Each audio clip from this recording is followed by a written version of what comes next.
TNPSC general இங்கிலீஷில் கேட்ட question நம்ம பார்த்துட்டே வரோம். இப்போ நியூ சிலபஸ் பேஸ் பண்ணி கேட்டது.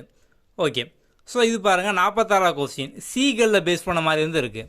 ஓகே, ஸோ நம்ம சீகளில் பேஸ் பண்ணி நம்ம புக்கில் பார்த்தோம் அப்படின்னா பேஜ் நம்பர் 861 இதில் வந்து சீகளில் பேஸ் பண்ணதெல்லாம் வந்து இருக்கும். ஓகே, இதில் வந்து நீங்கள் அந்த 4வது பாயிண்ட் பாருங்கள். He sang his feet into the green sea. ரைட்டா தப்பா? ஸோ இங்கே பார்த்தீங்க அப்படின்னா into the green sea. His feet sang into the green sea. Okay, அப்போ வந்து 4th பாயிண்ட் பார்த்தோம் அப்படின்னா கரெக்டு. அப்புறம் வந்து நீங்கள் இந்த 2வது பாயிண்ட் பாருங்கள். He screamed with fried and attempted. இங்கே இருக்கா? With fried and attempted and rise again. So வந்து சேம் அப்படியே பார்த்தோம் அப்படின்னா வந்து இருக்குது. அப்போ வந்து உங்களுக்கு 2nd ஆப்ஷனும் 4th ஆப்ஷனும் பார்த்தோம் அப்படின்னா ரைட்டு. அப்போ ஆன்சர் பார்த்தோம் அப்படின்னா வந்து டி. அவ்வளோதான், சிம்பிள். ஸோ நீங்கள் இங்கிலீஷை பொறுத்த வரைக்கும் பார்த்தோம் அப்படின்னா வந்து நமக்கு மெயினாக அந்த ப்ரோஸில் இம்பார்ட்டன்ட் ஃபேக்ட் இந்த மாதிரி தான் வந்து கேட்காங்க.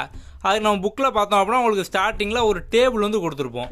ஸோ இந்த டேபிளில் எல்லா முக்கியமான ஃபேக்டும் இருக்கும். இதை நீங்கள் படிச்சிங்க அப்படின்னாலே வந்து போதும்.